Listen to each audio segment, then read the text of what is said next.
नमस्ते बच्चों, आज हम छठवीं कक्षा का मल्हार पुस्तक से पहला पाठ मातृभूमि सीखेंगे। बच्चों, इससे पहले कि हम पाठ शुरू करें, हम कवि का परिचय लें। कवि का नाम है सोहनलाल द्विवेदी। 1906-1988 वे हिंदी के प्रसिद्ध राष्ट्रीय कवि थे। उनकी कविताओं में देशभक्ति और राष्ट्रीय चेतना प्रमुख रूप से दिखती है। उन्होंने बच्चों के लिए भी कई अच्छी कविताएं लिखी। उनकी प्रसिद्ध रचनाओं में मातृभूमि शामिल है, जो कक्षा 6 की हिंदी पाठ्य पुस्तक में भी है। उन्हें भारत सरकार द्वारा पद्मश्री से सम्मानित किया गया था। उस समय अंग्रेजों का भारत पर आधिपत्य था। भारत के गौरव का गान करना उन्हें बहुत प्रिय था। उनकी कुछ और चर्चित रचनाएं हैं, जैसे कि बड़े चलो, कोशिश करने वालों की हार नहीं होती, जैसे आदि। अब हम कविता को पढ़ें। ऊंचा खड़ा हिमालय आकाश चूमता है, नीचे चरण तले झुक नित सिंधु चूमता है। गंगा यमुना त्रिवेणी नदियां लहर रही है, जगमग चटा निराली पग पग चहर रही है। वह पुण्य भूमि मेरी, वह स्वर्ण भूमि मेरी, वह जन्मभूमि मेरी, वह मातृभूमि मेरी। झरने अनेक झरते जिसकी पहाड़ियों में, चिड़िया चहक रही है हो मस्त झाड़ियों में। अमराइयाँ गनी है, कोयल पुकारती है, बहती मलय पवन है, तन मन संवारती है। वह धर्म भूमि मेरी, वह कर्म भूमि मेरी, वह जन्मभूमि मेरी, वह मातृभूमि मेरी। जन्मे जहाँ ते रघुपति, जन्मी जहाँ ती सीता। श्री कृष्ण ने सुनाई वंशी पुनीत गीता। गौतम ने जन्म लेकर जिसका सुयश बढ़ाया, जग को दया सिखाई, जग को दिया दिखाया। वह युद्ध भूमि मेरी, वह बुद्ध भूमि मेरी, वह मातृभूमि मेरी, वह जन्मभूमि मेरी। इस कविता का पहला दो पंक्ति, ऊंचा खड़ा हिमालय आकाश चूमता है, नीचे चरण तले झुक नित सिंधु झूमता है। इन पंक्तियों में कवि कहते हैं कि उत्तर में विशाल हिमालय पर्वत खड़ा है, ऐसा लगता है मानो वह आकाश को छू रहा हो, और दक्षिण में विशाल समुद्र सिंधु माता के चरणों में झुककर हमेशा झूमता रहता है, यानी उसकी लहरें किनारों से टकराती रहती है। यह भारत की विशालता और प्राकृतिक सौंदर्य का प्रतीक है। गंगा यमुना त्रिवेणी नदियां लहर रही हैं, जगमग चटा निराली पग पग चहर रही है। यहाँ कवि भारत की पवित्र नदियों गंगा यमुना और त्रिवेणी, मतलब गंगा यमुना और सरस्वती का संगम का उल्लेख किया है।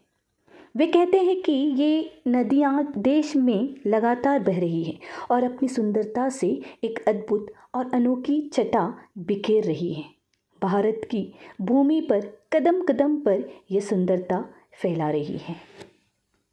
वह पुण्य भूमि मेरी, वह स्वर्ण भूमि मेरी, वह जन्मभूमि मेरी, वह मातृभूमि मेरी।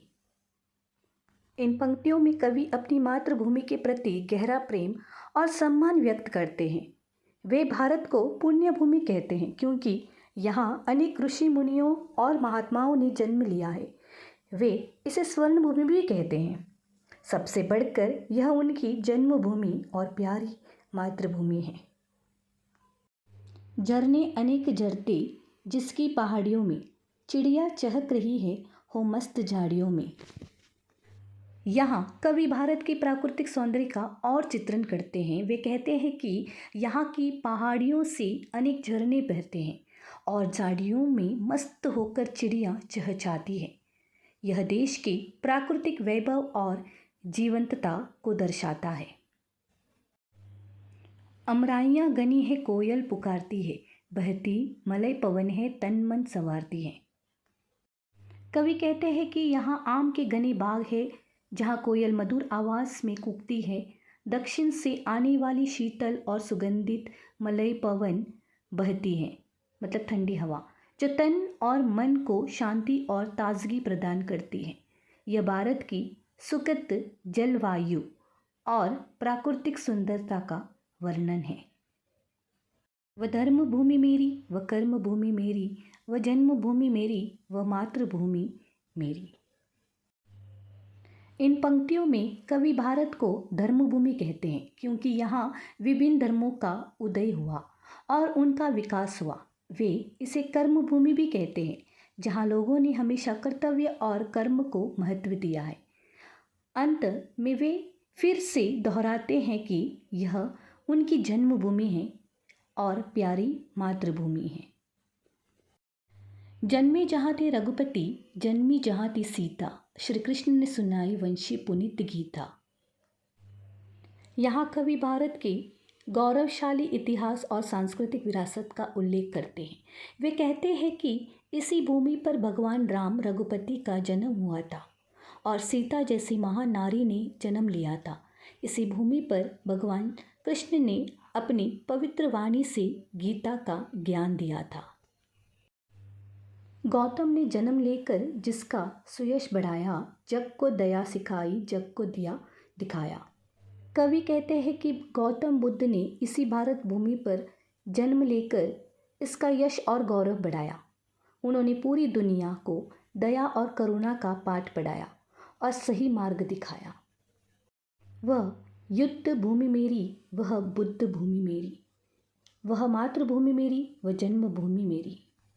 अंत में कवि भारत को युद्ध भूमि भी कहते हैं क्योंकि यहाँ अनेक ऐतिहासिक युद्ध हुए। साथ ही वे इसे बुद्ध भूमि भी कहते हैं क्योंकि यह बुद्ध के ज्ञान और शांति का केंद्र रही है। अंत में वे फिर से अपनी मातृभूमि के प्रति अपने गहरे प्रेम और अपनत्व को व्यक्त करते हैं। इस कविता में लेखक क्या व्यक्त करता है? मातृभूमि कविता भारत की प्राकृतिक सुंदरता जैसे कि हिमालय, नदियाँ, झरने, बाग, सांस्कृतिक समृद्धि यानी राम, सीता, कृष्ण, गीता और ऐतिहासिक महत्व युद्ध भूमि, बुद्ध भूमि का वर्णन करती है। कवि इस भूमि को अपनी पुण्य भूमि, स्वर्ण भूमि, जन्मभूमि और मातृभूमि बताते हुए इसके प्रति गहरा प्रेम और सम्मान व्यक्त करते हैं। बच्चों, मुझे उम्मीद है आपको पाठ एक्सप्लेनेशन समझ में आ गया होगा। धन्यवाद।